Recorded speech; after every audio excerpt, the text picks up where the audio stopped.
So I'm toying with the idea of starting a consulting company. I will target small to mid-sized businesses. It will be revenue generation, process improvement, and protecting margins. So I also want to work with a wealth management side. Would you spend majority of my time B2B or B2C?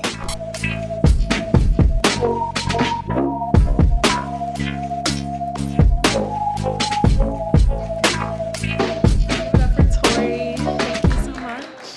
A lot of great insight on marketing. We're going to move to LJ, and you can ask your question, introduce yourself. How's everybody doing? Good. My friend Naya put me on the spot here, so I wasn't ready. But I'll introduce myself and give you guys some context. So I'm toying with the idea of starting a consulting company. The idea is in its infancy. On the consultant side, I will target small to mid-sized businesses. We already have the programs started. It will be revenue generation, process improvement, and protecting margins. I have over 10 years in corporate finance. I've grown businesses from a sales perspective, helped with, data. I've been a database engineer. So I've been my company's Swiss Army knife. So now I want to do it for myself. So there's one side of the consultant firm. Then I also love finance in its entirety. So I also want to work with a wealth management side. So I've been targeting some wealth management companies, trying to find the ideal partner to make sure they're aligned with what I believe is good business. So I have this consulting company where I focus on small to mid-sized businesses. Sorry, and then I have a wealth management side. My question for you all is, in this day and age, from what you guys are experiencing, would you spend majority of my time B2B or B2C?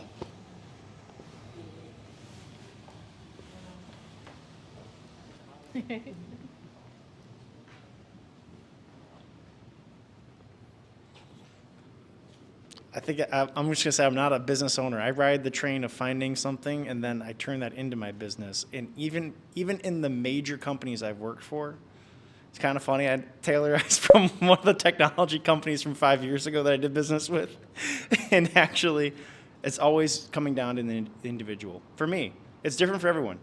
I've heard of people who are working with a company. They walk right into a company, somehow they meet with the executive and they have a contract or something like that. But I've found that you're going to get like a really long-term relationship from that individual customer.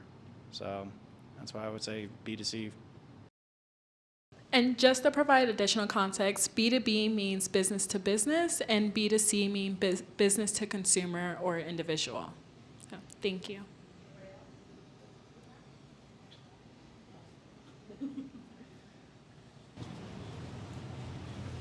One thought that came to mind, and that definitely is not my specialty, so arguably an important perspective from maybe like a lay person, is like, so I work for a small business, and I think in the world of AI and the world of entrepreneurship, and everyone's got their thing, and everyone's using AI, and everyone's got the solution, I would wonder if in the business world, they're getting more and more selective, whereas in the consumer world, they're getting more and more confused.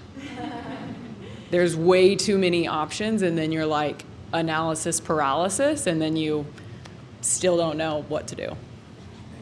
Yeah. Thank you. Anybody else? And the question is business model B2B or B2C?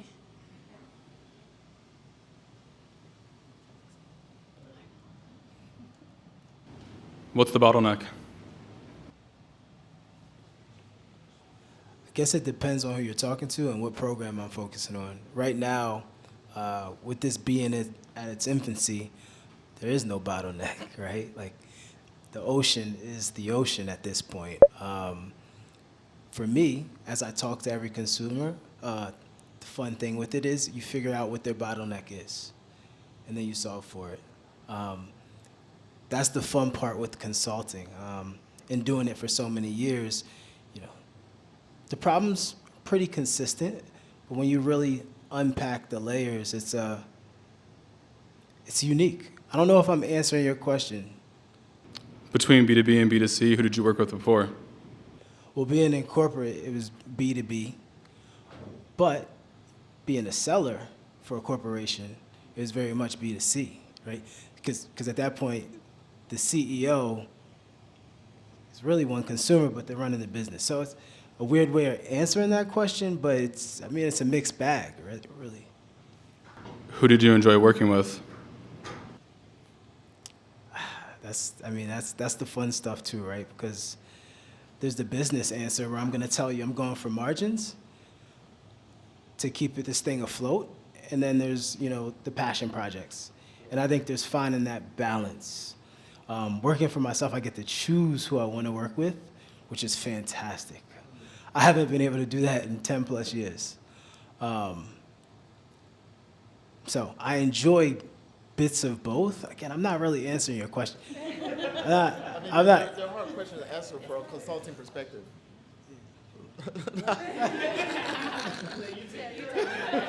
I think your questions are kind of hard to answer from a consulting perspective, simply because within entrepreneurship, you do it all, right? So it's just like you understand big fishes pay the bills, right? But at the same time, there's the love for this game, love for the sport, what you're partaking in.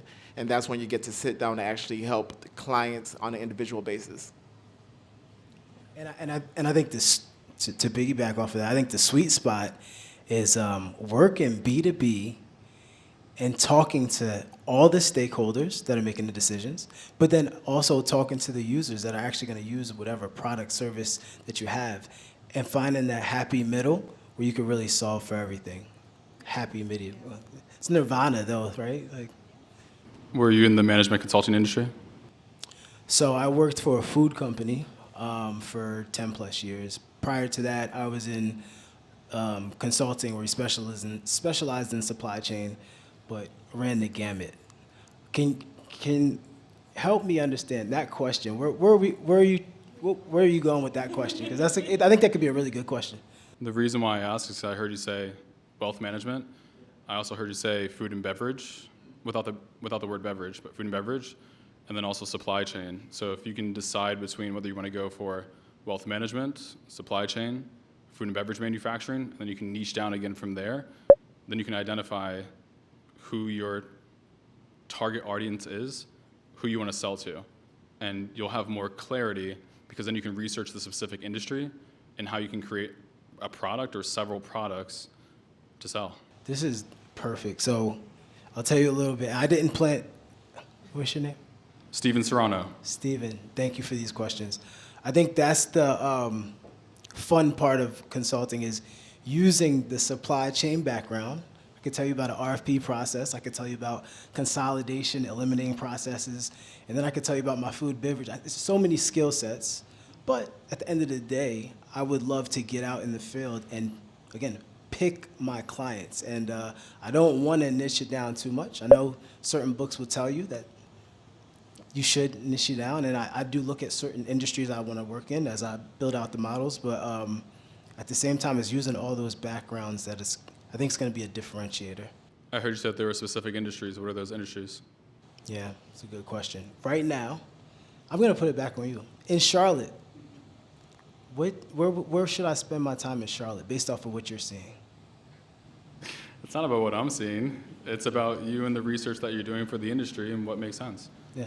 it's a Because good you're the question. one who's going to choose the industry that you feel interested in.